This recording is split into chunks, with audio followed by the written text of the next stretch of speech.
Hello, writers. Have you ever bought a writing craft book someone says you just have to read?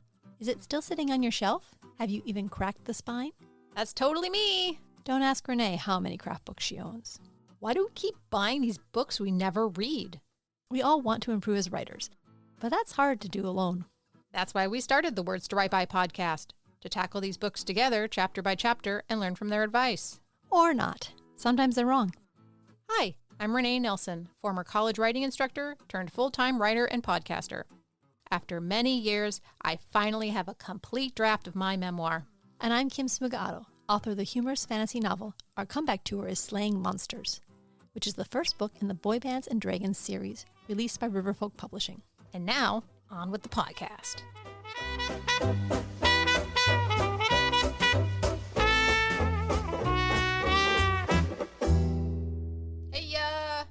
Hello and welcome to Words to Write By.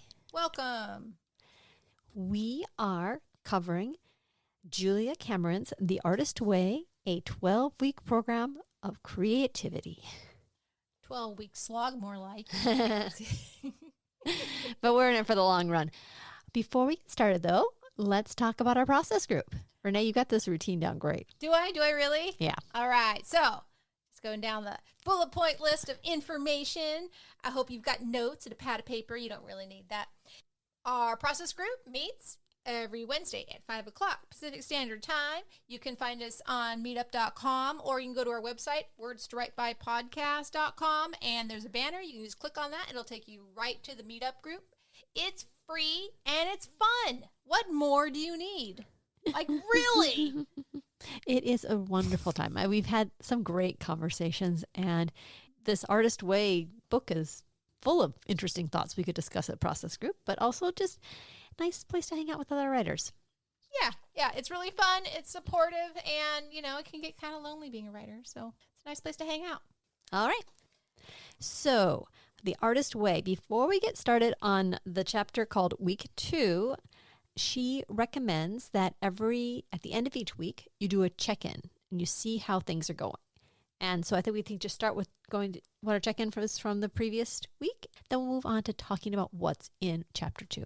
So for week 1, we were told to wake up 30 minutes early in order to do our morning pages. I did not like waking up 30 minutes early. That sucked. You've gone off the wagon? I am not waking up 30 minutes early, no. What time do you wake up? I wake up at 5:45. Oh, you're already waking up early anyway. Yeah, I did not want to wake up at 5:15. That was too early. You mean 6:15? Wait, you wake up at 5:45 in the morning? Yeah. You're crazy. Holy crap. That's early. Why do you wait? You set your alarm to that? Yeah, I mean, I got to get Matchek to the bus, and Tomic needs to be woken up by 7 o'clock, and by that way, I actually get a little time to myself. I do the Shut Up and Write group at 6:45, so that means I need to have a bit of time to get ready for that. Wow. All right. Yeah, so 5:15 was way too early.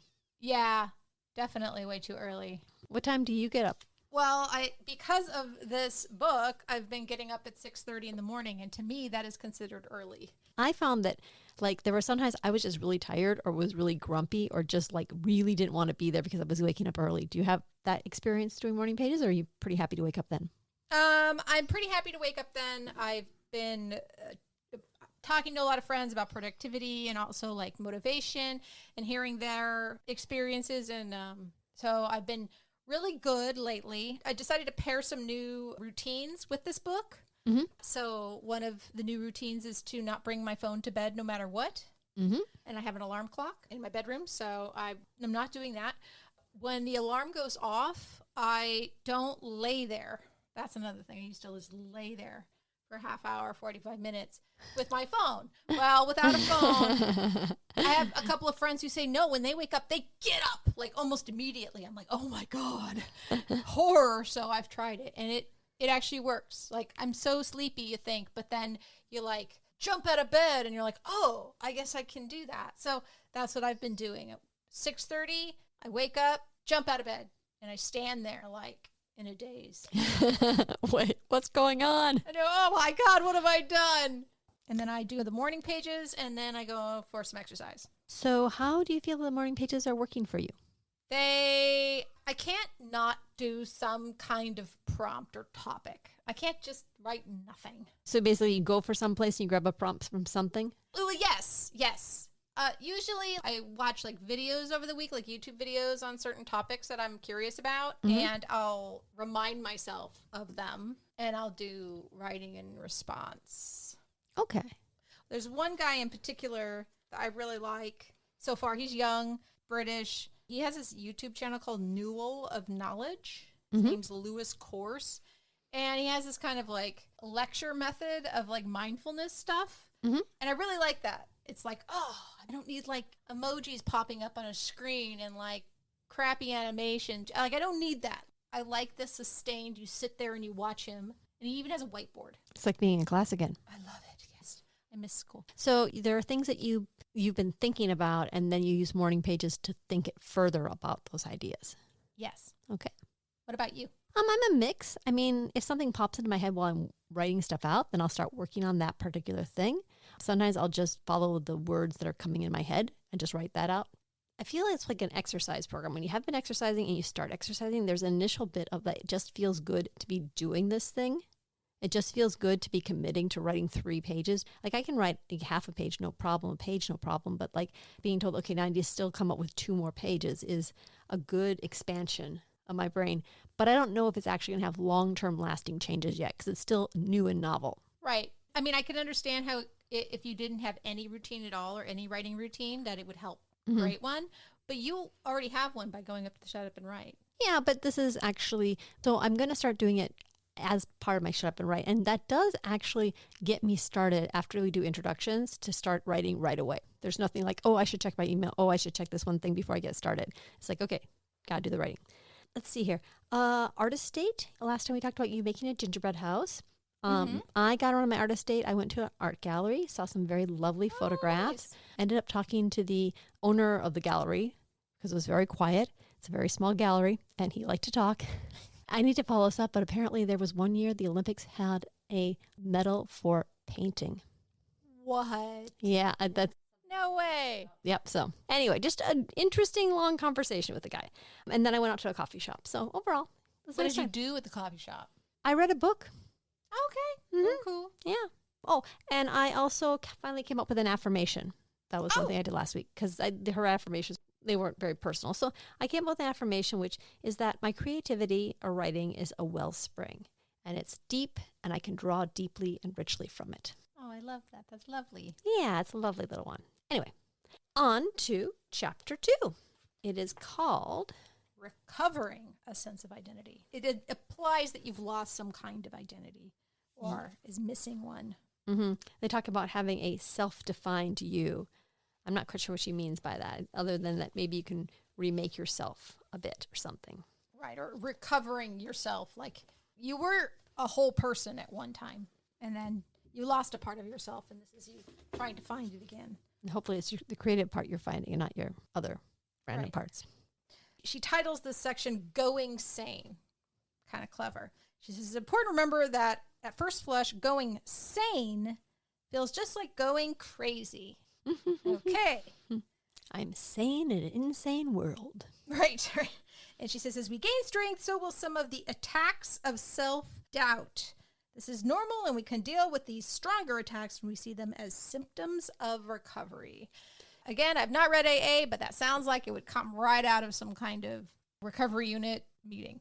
It's also kind of covering your butt. Like if you did the first section and now you're reading this and you're saying this is bullshit, this is stupid, this is idiotic, that's actually because it's working and you're resisting it. So the fact that you don't think it's working means it's working. Yeah. I can see that.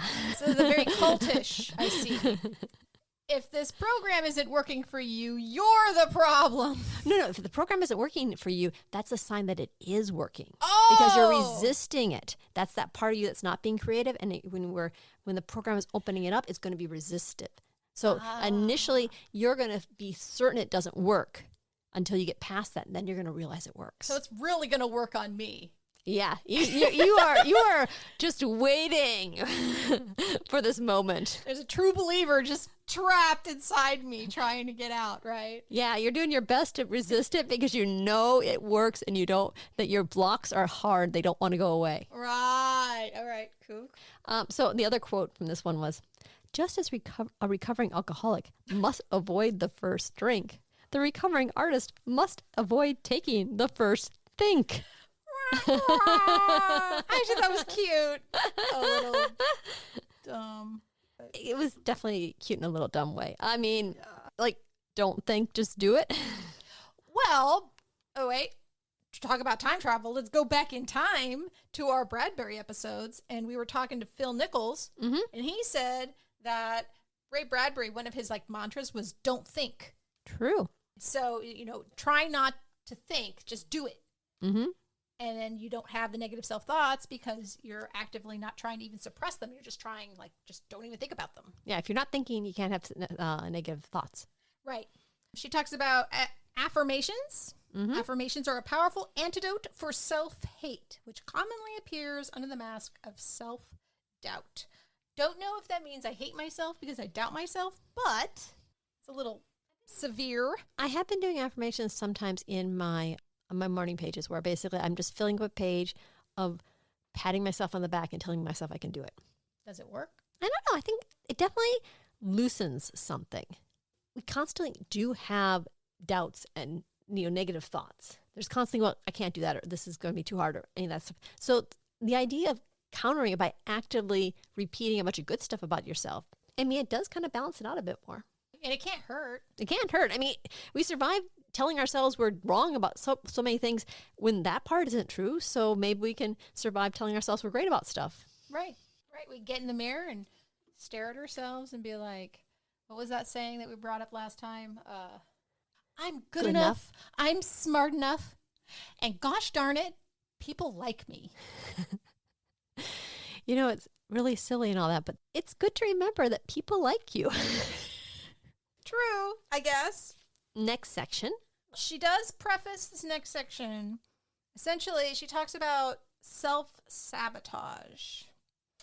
But then she talks about not just self-sabotage, but then she goes into how other people can sabotage you. Mm-hmm. So the first section mentions why you may not believe the program is working, but now we're going to go to some external factors that might make it so the program isn't working for you. And the first external individuals are the poisonous playmates. Another cute yet silly phrase. Her theory is that the most poisonous playmates for us as recovering creatives are the people whose creativity is still blocked.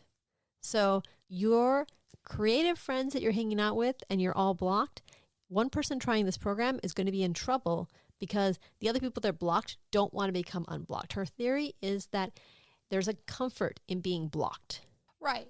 This is something I used to tell my students. Like when they start going to school, they might notice that the other people around them start acting weird because they're making gains for themselves. They're improving. And people's identities are wrapped up in other people's identities, right? Like I used to tell my students, if your brother's the smart brother, what does that make you? You start going to college and doing really well. What happens to your smart brother? Mm-hmm. Sometimes it can create issues when other people start seeing you more productive. Right. I mean, if you're all sitting around saying, nobody wants to read our stories, nobody wants to listen to our stuff, we're all having a hard time coming up with stuff. We all were really not focused this weekend and we didn't get anything done. Having someone in the group suddenly start doing stuff. Yeah, it might mess you up. Although I have a friend who is very, very effective. She doubts herself, but she's really productive in ways that I just get like, wow, you are awesome. And I'm always trying to pick her brain about the kinds of stuff that she does. I don't think that's a poisonous playmate thing. To me, I'm actually inspired by her inspiration. I'm like, oh, if she can do it. Is that the opposite of the poisonous playmate? Well, at the end of the section, she says the best thing you can do for your creative group is to be an example. Right. So there's two sides of it. if you have someone that suddenly starts being creative in a group of people that aren't as creative, that person kind of becomes insufferable because like, look, I did this writing and look, I did this thing. And oh, can you give me a critique for this? I've got all this other creative stuff. That can be annoying, but they also can be an example. Like, look, this person took the weekend off and did this writing and they got this done. So it's a bit of both. It depends on how much the people don't want to be blocked anymore. Oh yeah. We all have like this, not we all, but this is a serious issue. Or a lot of people have it. A lot of people are like, why can't I just sit down and do it? Right. And a lot of people don't necessarily want to go further than why can't I just sit down and do it? I think they want it badly. They just can't seem to find to do it. They just can't do it. They won't do it. I don't know. I feel like it's within them. It's within me, but there's times where I just have too hard of a time. Well, I mean, the theory of the book is that it's within all of us if we just, use this program or some other particular way to reach that creativity. What if you're like me and you don't believe in the great creator? We're working on that, Renee. Right, because the next section, she says, we could fantasize about art instead of doing the work. By not asking the great creator's help with our creativity, and by not seeing the great creator's hand in our creativity, we could proceed to righteously ignore our creativity and never take the risk of fulfilling it. I feel like she's critiquing my non-belief. I feel like I'm being almost attacked for it. Well, I said that you got one gripe session per episode. Oh, man, so is that mine? No, you can expand on it now. Yeah, but... Oh, did you have something else you want to cover? Oh, geez. Oh, there's so many. Oh, gosh. No, I don't want... Okay, let's just... I'm just going to pivot. That was a point. You could delete it. But that's not... You got something else that... There's better. Okay. There's better ones. All right. So, anything else about poisonous playmates? We have a lot to cover, so that's why I'm kind of pushing. Right. She says, perhaps they still feel smug thinking about how much more creative they could be than those who are out there doing it. Sure. I do understand the smugness. I have witnessed that in, like, workshops. Sometimes there's this person who always says, I want to write fantasy, but I want to, like, write good fantasy and elevate it to like an art and literature. I just roll my eyes. I'm like, so you're being smug about not even having done anything and you're critiquing stuff that's been published when you yourself haven't, and you clearly haven't read all of this fantasy or sci-fi that is elevated because you think there isn't any. Or the person says, I want to write romance, but my romance is going to be better because they're not going to live happily ever after. Oh, jeez. Like, no. That is a rule of a romance. And if you can't follow that rule of your genre, you can't write in it.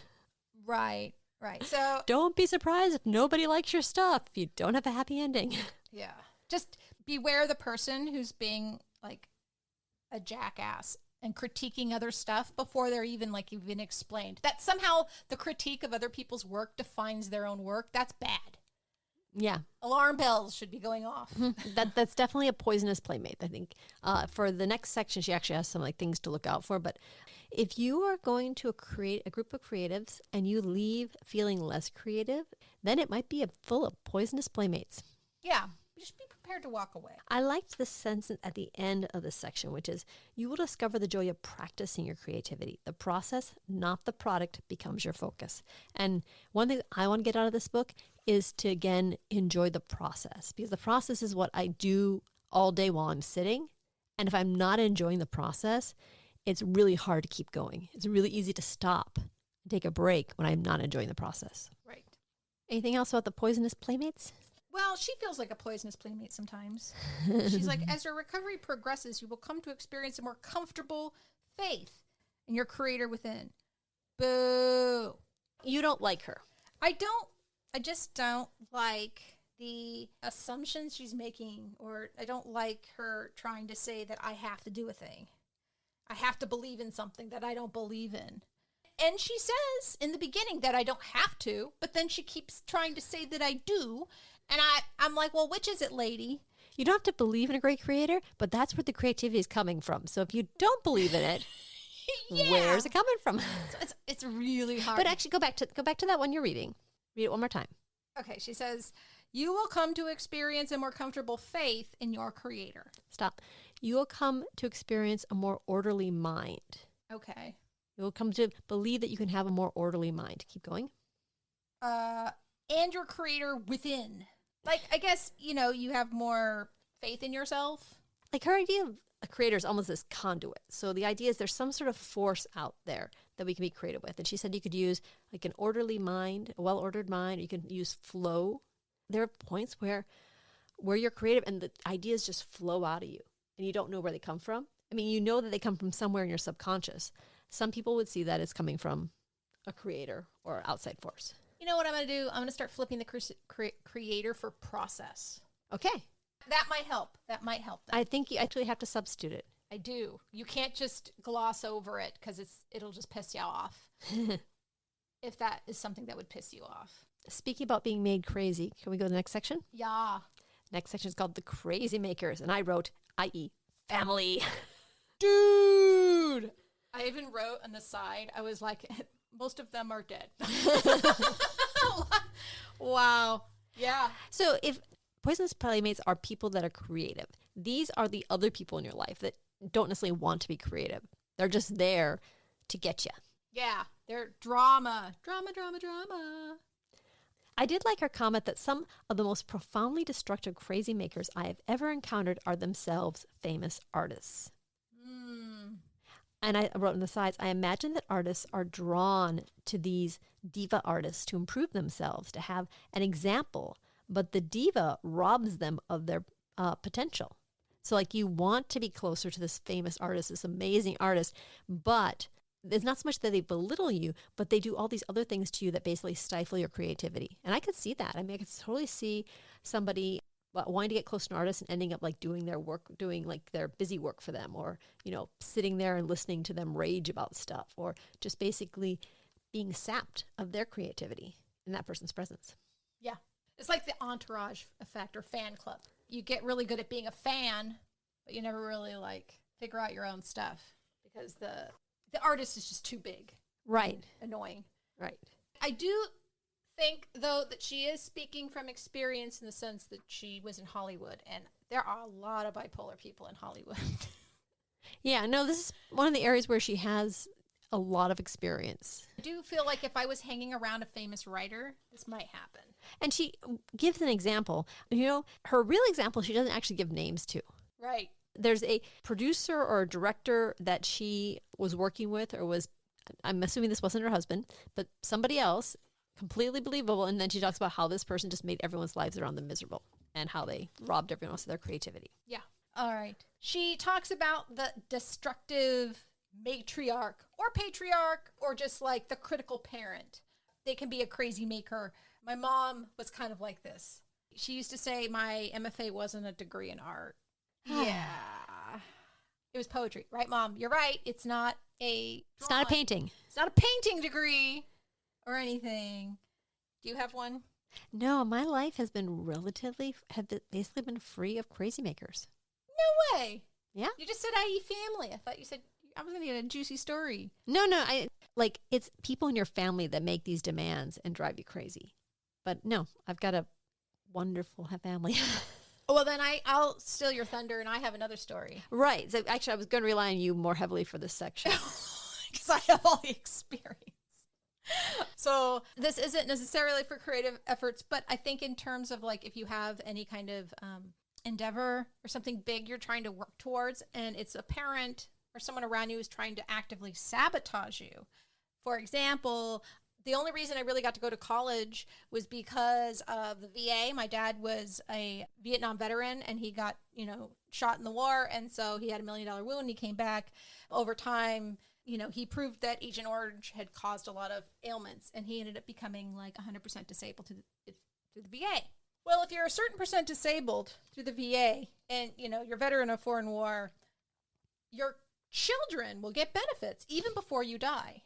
So I got this thing called Chapter 35 benefits, and I also got free tuition in the state of California until I was 27. I used that to the fullest extent. I used every year. In fact, I had to petition for an extra semester, and they gave it to me. And I just want to do a quick shout out. Thank you, VA, and all the veterans who made that possible, because if it weren't for you guys and the advocates for making, things like that, GI Bill and all that stuff, that is why I got to go to college. Anyway, That's so beyond that, That's set up for.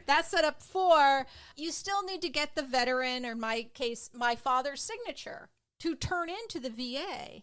And so he would cause a fight like on the way to the VA office for me to turn in the paperwork and say, I'm not going to sign it unless you blank. You know, he would ask for these huge things from me, and I'd be like, no, I can't do those things. I'm busy. He goes, well, then I'm not going to sign your paperwork. So essentially saying, I'm not going to let you go to college and get a degree and better yourself unless I can get something out of it. Yeah, that was rude. So that is an active sabotage. So she lists a bunch of characteristics or things that crazy makers do. Did you find any of these that were like particularly true? Oh, yeah. All of them? Probably. Crazy makers expect special treatment. When I was in grad school, my dad kicked me out of the house because I wouldn't turn around and take him to the doctor. I told him to call 911. And lo and behold, he actually didn't even need to go. He was just trying to get me to turn around and not go to class. Right? Mm-hmm. No, okay. I probably have too many stories. You probably don't want to include them all because I'm going to sound crazy. I liked this one. Crazy makers triangulate those that they deal with. Basically, the idea that they set people against each other, kind of like they play people off of each other. Like Game of Thrones. Yeah. Crazy makers will violate your needs. I thought that was a really apt phrase. Mm-hmm. So the thing is, I found it interesting that she picks the most toxic examples. You know, like you said, these people don't actually exist in your life. And a lot of these people don't exist in mine anymore. Like they did at one time, but most of these people are gone. If you're smart, you remove yourself from crazy makers. Like there's the annoying parent and then the crazy maker. And a lot of people, that's when you get estranged from a parent. You know, you read the advice columns and like the person that says, I have not talked to my parent in 10 years. That stuff happens. People separate themselves. Yeah. Crazy makers are expert blamers. Mm-hmm. Crazy makers create dramas, but seldom where they belong. There was a line here.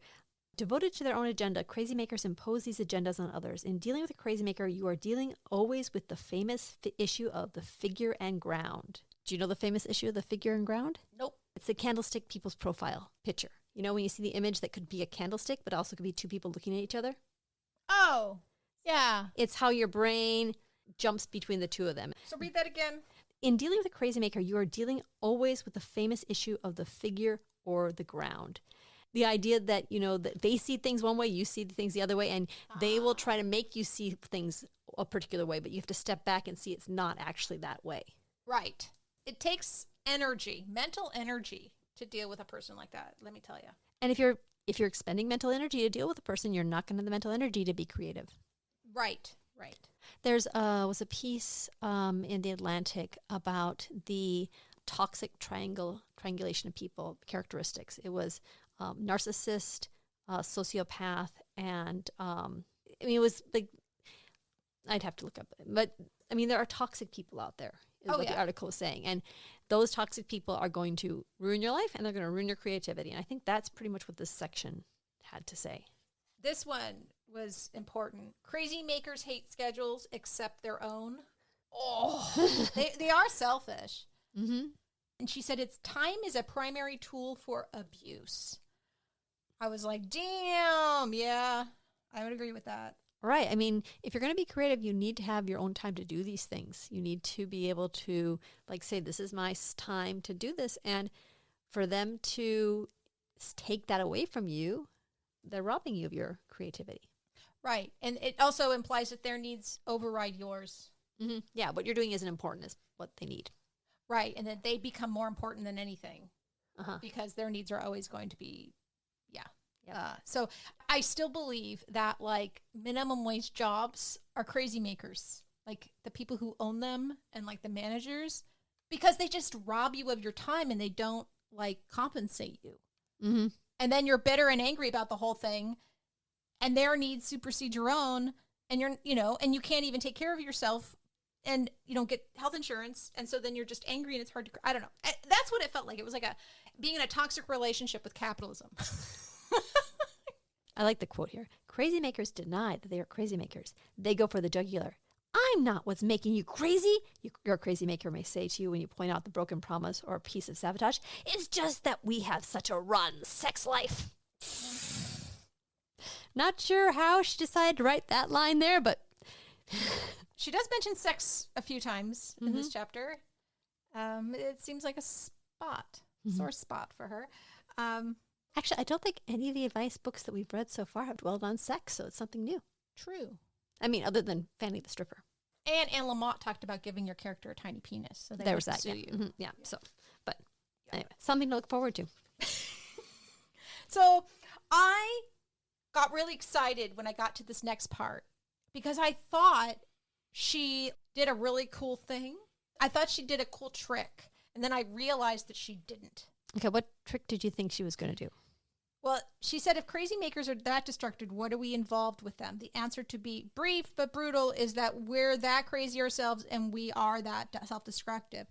I stopped for a second and went, oh my gosh, we are the crazy makers. With our negative self-talk, all that stuff, we are preventing ourselves from showing up. And I was like, oh, that's interesting, fascinating. And then I kept reading and went, oh, never mind.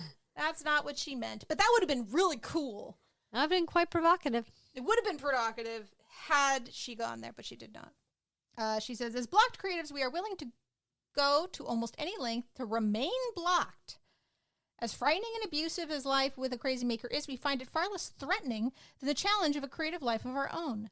Do you believe that? This could be true, but also it's a bit of a self-fulfilling prophecy. And furthermore, wouldn't it apply to rational choices as well? I mean, for someone to say, I want to be there for my kids. I need to keep this job. You know, she may be crazy, but she's my mom and I love her. Or I don't want to be an asshole. These are all things that apparently are blocking your creativity, but they're also really important aspects of your personality and being a human. Yeah. And you know, your mother may be horrible for your creativity, but if you love her and you decide that you're not going to see her anymore, that's going to create a lot of pain too. Right. You can't win. There's no winning here. Yeah. And then she says, your crazy maker is a block you chose yourself to deter you from your own trajectory. Now, that I thought was profound or interesting. I mean, is this an internal crazy maker or is this an external crazy maker she's referring to there? She says, if you are involved now with a crazy maker, it is very important that you admit this fact, admit that you are being used, and admit that you are using your own abuser. That kind of pissed me off, to be honest, because I'm like, well, some people really don't choose this. Or some people can't separate themselves Right. from their crazy maker. Like, you know, it is not an option to jettison your teenage daughter. Right. I mean, what she thinks is probably tough love, I think is kind of toxic in itself and kind of blames victims. Mm-hmm. But there is a certain convenience when you have somebody that's that demanding where you can't possibly be creative, that it relieves you of feeling bad about not being creative. Right, because you have too many things to do, or you have to do this, you have to do that, or these things are in your way. And I've heard that from people. I've said it myself. I've done things like that. Like people sometimes like, I have too much research to do. At some point, it becomes excuses. Right. So this book is telling you, you know, if you want to be creative and you have this person in your life, you're going to have to figure out some way to set boundaries or to separate yourself from them in certain ways if you want to be creative. And if you just choose to stay in this relationship, you are partly choosing it so you don't have to be creative. Or the crazy maker's in you, and you're doing it to yourself. I suppose at this point, if that's where you want to be, you put down the book and you wouldn't pick it up again. Oh, no. I think it's more refreshing to say it's coming from yourself, because it's easier to, I think, change yourself than to just change other people. That is true. Or change your relationship to somebody. Yeah, but I mean, it's a response to a crazy person in your life that's doing it. So it's not just simply changing yourself. If you don't change your relationship with that external relationship with that person, they're going to keep coming at you. That's true. The next section. Skepticism. So she has an interesting theory in this chapter I'd like to talk about. But first of all, what did you get out of this section? I was insulted a bit because, again, she doubled down on the God thing. You know, she goes, we have our doubts about all of this creativity stuff, and those doubts are very powerful. Unless we air them, they can sabotage us. Many times in trying to be good sports, we stuff our feelings of doubt. We need to stop doing that and explore them instead. No, I've already explored my relationship to, you know, this idea of a deity. I'm done. I'm at least for right now, I'm very, very confidently comfortable and they're not being a creator for me. Okay. I thought we didn't need to learn the God stuff, but apparently she really is going to town on it. If you get rid of the creator, we have our doubts about all this creativity stuff, all this theory that you can have flow and have things work out for you. Our doubts are very powerful. So if you just cross out the creator there, Renee, Okay, sorry. and you just look at creativity stuff, people can have doubts about whether or not there actually is a creative mindset out there. If there is this magical flow where people are just creative. If the process is really going to work. Process. Remember? Well, I read this before we came up with that idea. All right. Look at my notes. Well, I find she's got this theory. It has an anecdote with the person with a name, the only named person in this section, in this chapter. When Mike began his creativity recovery, he let himself admit that he wanted to make films. 2 weeks later, through a series of, quote marks, coincidences, he found himself in film school with his company paying for it. Did he relax and enjoy this? No. He told himself that film school was distracting him from his real job of finding another job. So he gave up filmmaking to look for another job. 2 years later, remembering this incident, Mike shakes his head at himself. So she's got this theory that if you start being a little bit creative, the universe is going to align and give you some amazing opportunity. And that if you're not careful, you will doubt yourself and walk away from that amazing opportunity. It's like this magical thing is going to happen. Like suddenly some amazing offer is going to come in your play and you're not going to be willing to to embrace it because it just seems too impossible. I don't know about that. I don't know either. One could also say that, if you're not ready for something and you jump into it and you fail, that would also be an issue. But that's a theory she has that, that somehow or another, as you start being creative, you're going to notice this opportunity or something is going to come in your way that's going to be wonderful. She calls it an unseen helping hand. Yeah. You know what I think this is? I really just think we make our own luck, right? Like the budding actor moves to Hollywood. It'd be very difficult to make a break in Hollywood if you were living in Georgia, but if you're living in Hollywood, you're at least closer to it. And one could say, oh, and then this director came into the place I was, serving food and he discovered me. It's like, well, you put yourself in Hollywood, much less likely for it to happen in Scranton, Ohio. Right. That's what I'm saying. I think she would say this is like what she calls the universe cooperating with you. I would just say that it's logical that you would put yourself where that community is. If you want to go to film school, you start studying film, you go to college or whatever, and you major in film, right? To me, it's not some big creator doing it. It's you've put yourself out there. And I call it making your own luck because there's still a luck having to do with it, but right? Mm-hmm. In that case, what she's saying is if you put yourself in that situation and suddenly something really wonderful comes your way, jump on it. I mean, that's the whole just say yes. Just say yes. Yes, it's going to be inconvenient. Yes, it's going to cause possible issues, but this is an opportunity. Just say yes, and you can work out the other stuff later on. And if it doesn't work out, walk away. Yeah. Seriously. I've had opportunities, and I've jumped on and realized, nope, this is derailing me from where I need to go. Doesn't mean I didn't learn anything from it. And doesn't mean that you regretted saying yes. And it doesn't mean I regretted saying no either. So it worked out. But you said yes first. But I did say yes. Yes. Let's see. What else in here did you find? I mean, that was the gist of it. I mean, we got to meet Mike, the film school guy. Right. She says, when the universe gave Mike what he wanted, he gave the gift right back. This could be true for somebody. Some people, some of our listeners might be nodding their heads at this whole scenario where we're like, why would you leave, film school that you're getting paid to go to? Like, to me, that's a dumb example, but my mom did really well for a while. Like, she was rising, and she had an agent, and she was in some galleries. Like, she was making it and, like, moving forward. And she let it all go. And it was all her. Mom even moved, and the agent even was, like, constantly in contact with her, like, hey, give us some more stuff. And she just flatlined. Her theory is that what's causing people to say no, to step away, to give up these opportunities is skepticism. They don't actually believe they deserve it. They don't believe they're creative enough. And they're going to come up with other logical reasons why they shouldn't do this thing. But fundamentally, when you accept that opportunity, you are taking a risk. You are saying, I'm going to be creative. I'm going to do this stuff. And that's when the failure comes. That's when the potential for failure comes. When you take these risks, when you say yes to things, you'll be skeptic. It's easier to say, well, practically this couldn't work. This actually is a really important point for people that are embarking on being creative, that at a certain point, you might get an opportunity and you'll come up with a dozen reasons for why it isn't logical for you to make it, why it should not happen, why should be skeptical of it. And that's a natural response to a creative opportunity. Yeah. Let's see. She gets cultish again. She says, inner work triggering outer change? Ridiculous. Slam the door. God bothering to help my own creative recovery? Slam. Synchronicity supporting my artist with serendipitous coincidences? Slam, slam, slam. Like, come on. She gave 2 examples that weren't God-related and one in the middle. We give 3 options. You could pick any one of those. You don't have to have all of them be true. Okay. See, whenever I get triggered. I'm just like, you know? Okay, I get it. Process. I'm going to do it now. Process bothering to help my own creative recovery? Okay, I can stomach that. Let's see. In creative recovery is not necessary that we change any of our beliefs. It is necessary that we examine them. After already beating us over the head with it, she says, it's okay. You don't really have to change it. It's like, don't I? I don't know. So the previous 3 sections are all bad things, but the last thing is called attention. And you should know that attention is a good thing.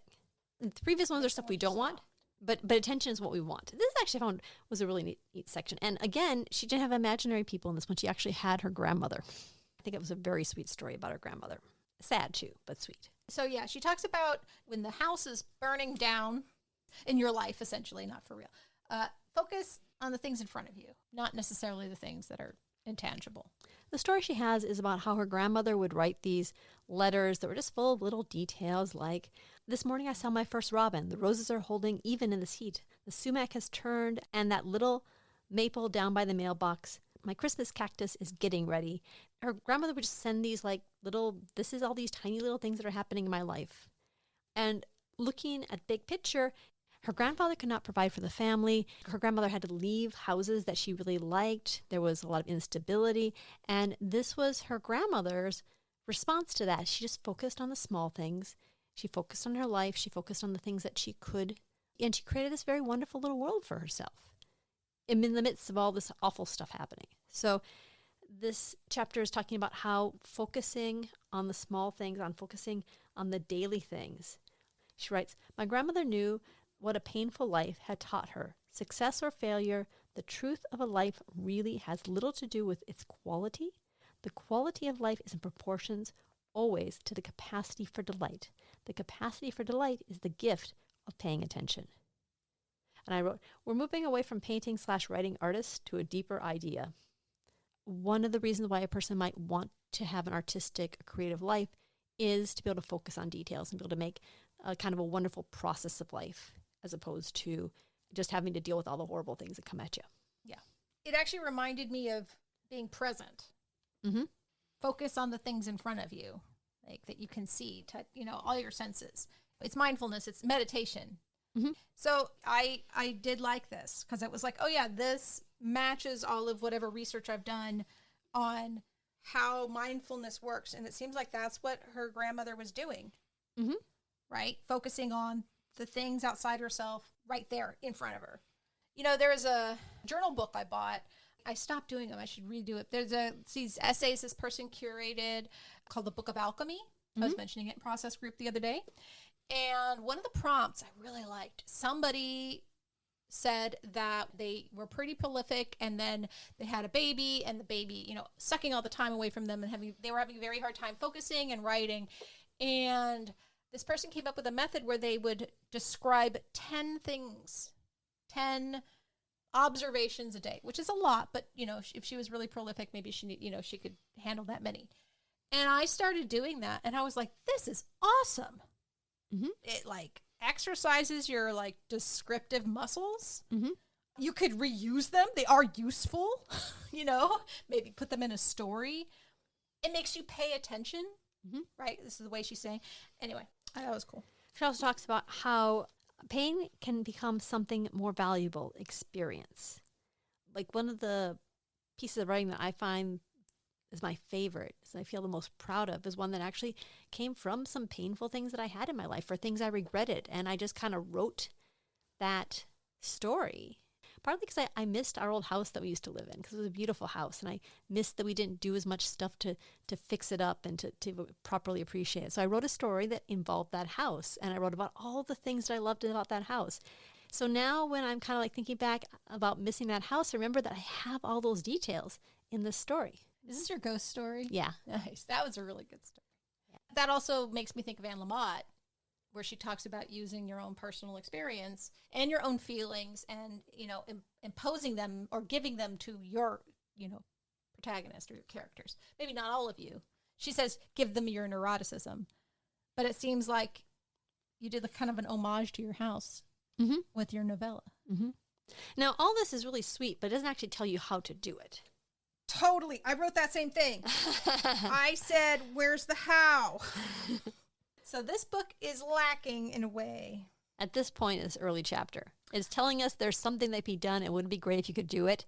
Right. Of all the things that bothers me about this book, not only is there no how, but she gives no credit to where she gets any of these ideas. Like, to me, it is extremely clear that some of it must be coming out of the AA meetings. Some of it must be coming from mindfulness books or books on meditation, because it's exactly what people teach in like mindfulness classes and stuff about like, being attentive. And she talks about all these things. But she's got all these quotes of people all the way along the edges. But the artist quotes, like there's one from Jackson Pollock. The painting has a life of its own. I tried to let it come through. She is getting these ideas from somewhere, but she is acting as if they're coming all from her. I don't like that. You don't get that? No, definitely. There are some people that are very academically trained and they want to tell you where everything comes from because they believe that gives them more authority or they make that strengthens their arguments. And then there are some people that are like, I'm just this fantastic. And every one of these brilliant points just further exemplifies my fantastinicity. Well, it just supports the cultishness. It is. It's very insular. All right. So her phrasing, she gives this little section in the middle. It's like grayed out. Rules of the road. And she says, in order to be an artist, I must. And I'm like, ew. I don't have to do anything. I don't care. I do what I want. Okay, but these are some how-tos, though. I mean, these are, how do you do it? You show up at the page. Use the page to rest, to dream, to try. Well, you show up at the page. Right. Actually, I rewrote them. Oh, you did? So that they were helpful. Oh, I would like to hear, pick 3 of them. Okay. So show up. The first one is show up at the page. Use the page to rest, to dream, to try. And I said, show up to train your clock and prepare your brain. Yeah, that like show up and your brain will, if you show up at the same time every day to work, your brain will get used to it and it will expect it. And it'll be like, oh, this is the time to be creative. And that is science. Number 3, set small and gentle goals and meet them. Okay, break up your larger tasks into smaller ones and, have an intention. Set an intention to do it. Let's see, a third one, choose companions who encourage me to do the work, not just talk about doing the work or why I'm not doing the work. Process group! Plug for process group. We meet at 5 every Wednesday, Pacific Standard Time. And then the last one, I know this is number 4. Place this sign in my workplace. Great creator. I will take care of the quantity. You take care of the quality. And I'm like, ugh. So I thought, process over product. There you go. I like how you turned into Renee Practical ideas. This is very abstract. I find that. Use the page to rest, to dream, to try. It's not. Does any of that kind of stuff speak to you at all? Do you like that kind of phrasing? No, not really. Okay, we're too scientific, huh? We're too academic. It's too touchy-feely. I mean, it's too vague. That I don't like. Yeah. But then we get to the tasks, and some of them are good. Yes. So that is the book itself. Like I said, every week we've got a new set of tasks. I think she doesn't say when to do them. She doesn't say if you need to write pages on them. Morning pages apparently are not supposed to be your tasks. Nope. So I think more direction would be nice. I would be raising my hand in the class. Like, how many do we have to do a week? Do we have to write a whole page? No. Remember, at the beginning she said, she roughly aim for about half of them. Pick the ones that you like the best, and you pick the ones you don't want to do and work on those ones first. But how much? To fulfill the assignment, how much do we have to do? Like, until it feels right. Okay. You're doing this for yourself. Feelings are dumb. Stupid feelings are stupid. Okay, so let's see here. So we're going to cover, I I'm a little bit behind. I've done number two. two. I've done number 2. So number 2 is, where does my time go? And it takes, basically, you go to the previous week and you say, what did you spend your time doing? I found, I spent some of my time helping my son get his stuff packed to move back to college. And, there was the housework and food prep stuff. And there was reading for pleasure. I took one day and just really enjoyed a book the whole day long. And I have writing my novel and my exercise classes. So that was kind of where the time went. And she then asked me how much time we spent in each one. And then how much of your time is spent helping others and ignoring your own desires? A lot of it. But I wouldn't give it up. I mean, this is the problem where I run into her idea of making time and space for yourself sounds a lot like being obnoxious and not taking care of other people around you. Right. And it's not helpful. And you're a mother. You can't just blow everybody off like that. No, it's not even a mother. I am in a relationship. I am within a circle of other people. I'm in a community. You don't get to not have obligations being in a community. I mean, yes, somebody with small children has, some very demanding and imminent obligations, but it's the same for all of us. Anyway, so the second part was to draw a circle, and in that circle on a sheet of paper, place the topics that you need to protect, and place the names of those that you find to be supportive inside that circle. And then outside the circle, place the names of those you must be self-protective around just now. And so, like I said, I don't really have any crazy makers in my life, but I realize there is something out there that I need to protect myself from. It's not me, is it? No, it's the internet. Dude, I realize the internet fits this crazy maker and this poisonous companions. That is the internet. You go to the internet and you feel like everyone else is doing all these cool stuff and you're not doing it. You go to the internet and it demands your time. You go to the internet and it says, oh, check this thing out here. You go to your email that says, read this email. You got all your notices that pop up on your phone that says, check this out, check this out. Like, the internet is a crazy maker. And I've got to learn ways to keep it out of my life. Kim, that is a mic drop. Dude, I gotta say, it's obvious, but it's not. And you just named it and I went, oh, you're right. That internet. Well, not just that, but the way they've designed the phones and the scrolling. Mm-hmm. There's no purpose. So your phone, I mean, basically you're identifying something that is doing it. And what I need to do is I need to identify, exactly what aspects of the internet. And it is kind of on my phone. It is on my computer. And I need to think really carefully about how to separate myself from it, how to get that thing out of my space so I can be creative. I mean, you've said it yourself. You need to have your phone away from you to be creative. It's very true. That's what I got out of this exercise. Yeah, you can grayscale it. It does help. Most people won't do it, but I've done it, and you immediately lose some interest in it.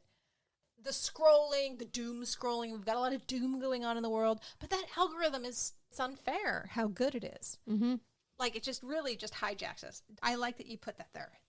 Okay, what exercise did you do that you want to talk about? I did 2. Okay. Actually, I wrote an article about this a while ago. It's on our website. I recently bought a new bullet journal. I have not been doing bullet journaling in a long time, not since I was really a teacher, not in a serious way. And I decided I'm going to make a whole bullet journal, and it's going to be dedicated in the next 3 months. So I've dedicated it for that. Which question is this for? Which task is this for? Where does your time go? List your 5 major activities. How much time did you give each one? So what I did is I went through and I kind of asked myself, well, when am I most likely to actually work on this novel? Mm-hmm. I don't yet have a timetable of when this outline needs to be done. I need to have that. What are the things I need to do? And I wrote it out, and I realized that I could get a really detailed outline in 3 months if I put my mind to it. And by doing this, I realized that I'm just not productive on Thursday, Friday, Saturday, and Sunday, because those are the days that Max is off. And I am productive on Thursdays because he's off early, but I still get a lot of stuff done. So I realized, okay, realistically, what if I only worked on it seriously Monday, Tuesday, Wednesday, and part of Thursday? And I'm like, and all of my chores could be done while Max is around, which means he has to help me. So after writing it all out, I kind of was like, so I just kind of gave myself permission not to do chores, except for the basic minimum ones, on those days, and focus my efforts on just my craft. So now, if you want to get credit for doing this task, did you come up with that on your own, or did you come up with that through working through task number 2? Maybe a little both. Okay. I mean, I read that. Where's my time going? And I'm like, you know what I really miss is the boat. You know, the bullet I journal. see. So that was the impetus. That was the impetus. Yes. Excellent. And so I went and I bought one. They've gotten expensive. Oh my God, those journals. Anyway. So yeah. And I even wrote a little circle. See, I actually did it. Mm-hmm. Let's see. Okay, number 4. Write down 2 favorite things that you've avoided. That could be this week's goals. These goals could be small, trying to win you some autonomy with your time. And I was like, okay, what are the kinds of things that I could do? And these are things I've already kind of started before reading this week's thing. But, I wrote them down, and one of them was getting a new bullet journal. Mm-hmm. Watching videos on new strategies to use in it and actually implementing them. I got my alarm clock. I haven't been drinking very much at all. Like, it's like I'm just trying to, stay focused. Okay, but you're going for favorite things. So I didn't do it right. Okay. How about number 5? Okay. Number 5 is write 3 chosen affirmations 5 times each day in my morning pages. All right. Instead, I didn't do that because I don't really have any affirmations. But I did do something, which was inspired by the Newell of Knowledge channel on YouTube. Okay. And I watched this video where he talked about reframing negative thoughts, just making the opposite statement. Mm-hmm. So I thought, so I came up with 5 core negative self-thoughts. Okay. I wrote about them in my morning pages, and then I rewrote them in the most positive way possible to give them a new reframing. And I thought that was really good. All right. Because it gave me thoughts to have in response to the negative self-thoughts. Okay. So you do have 3 statements that are like positive statements about yourself. Oh, yes, but I throw away my morning pages, so I don't have them with me. I just picked 5. So okay. I didn't do it right. I said I Okay, but how about this for a suggestion, though? You could probably work on paper what those 3 things were, right? Probably, yeah. Okay, so the trick here is to see if actually writing those 5 times at the beginning of your morning pages, if the first thing you do is you write those 3 things 5 times each, and do it for at least 3 or 4 days in a row, and to see if it actually feels like see how you're feeling when you're doing it. If you feel like it makes a difference, or if it's just something that's really irritating. I will do that. I haven't done that. I didn't do that. I just came up with the things that I think about the most and then new ways to think about them. Mm-hmm. I mean, I think it's important too, but also I want to give this person a try. I want to give her system a real go, and some of the things she asks you to do are really hokey. And so I want to see if it actually is hokey or not. Like, one thing she asks you to do for this is every day you should read the basic principles to yourself, which were on page 3. And so I have a little checklist of me for each day of the week doing my morning pages, and I've one for my artist date when I take it, and I've got my affirmation reading. And so what I do is I try my best to read through this each morning or at some point through the day. And then I make a little mark beside it to say, how I feel about it. And my options were an unhappy face, which is, this is bullshit, a face with a line, which is, I feel something, and then the smiley face, which is, I like this Kool-Aid. So far on Wednesday, I've gotten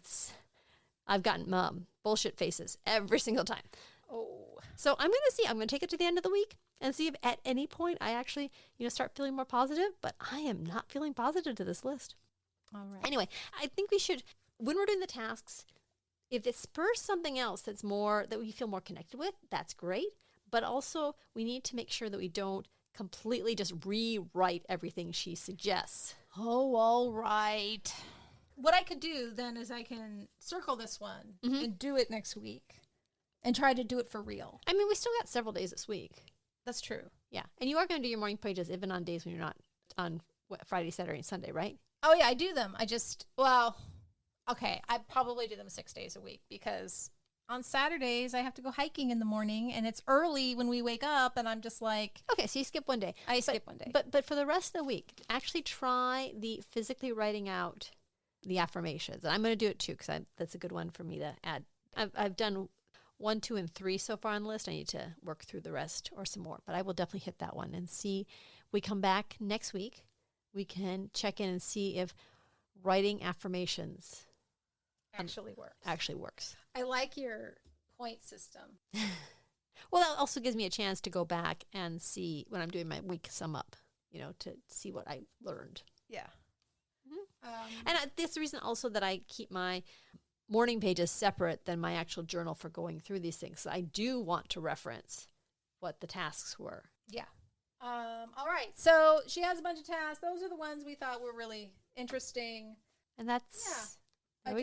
Yeah. She mentioned something about a self-scan of your moods, which reminds me of that term body scan, that mindfulness stuff, where you do a body scan to see how you're feeling.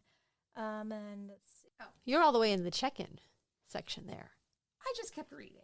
Yeah, you're checking in before the end of the week. Well, it's the podcast. We were... No. This is supposed to be for next week? We'll do the check-in at, we did the check-in at the beginning. That way, Sorry. I'm so used to reading every single thing. Mm-hmm. Yeah, no, actually, in the past, when we've done books, there's been a lot of, I read the chapter we're going to discuss the day before really quickly and make my notes so we can be fresh for the podcast.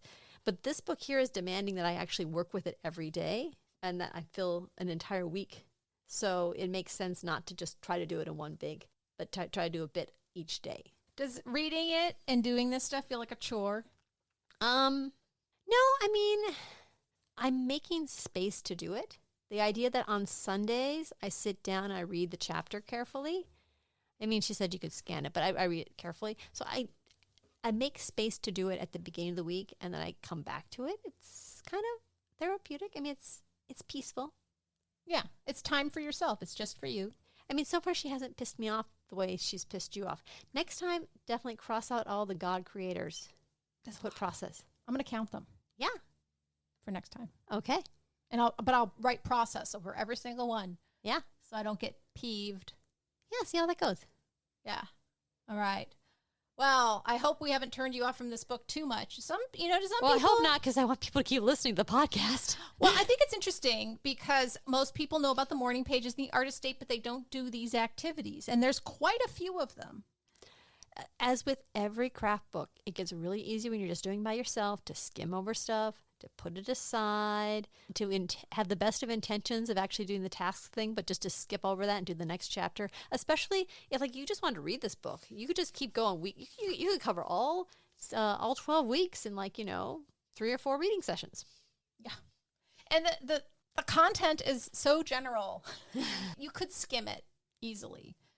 I think the issue is if you read it critically. That's where things are going to get interesting. So far, they have. Definitely. All right. What else do you think our listeners would want to know about this chapter? I think we've covered this chapter pretty well. Okay. Mm-hmm. We'll start each podcast out with kind of a check-in for the previous week. It's all been done. It's all been worked through. We can kind of look at it as a whole. And then, yeah. And if you have any good affirmations that you have for yourself that you claim are really good, you can email us and let us know what kinds of things that you maybe write out or tell yourself. That would be cool. I'm also going to look and see on the science of affirmations to see if they're actually helpful or not. If anyone's actually done studies to see if they work or not, right? Yeah, because they seem like they would work, but science it'd be nice that they work, but Yeah. Next week is recovering a sense of power. Woohoo! Hey, I'm looking forward to that. I starts off with anger. Yeah. Yeah, I guess I do need to work on that. Alrighty then. As we said, we are doing these every week. We are not necessarily releasing a podcast every week, so we may be much further along on our journey by the time you hear this. Right. Thank you guys so much for listening. Have a great week. Bye. Words to Write By is produced by Renee Nelson and Kim Smiga-Adam. Our theme music is Roll Back the Carpet by Cool Cat Music. Have a great day.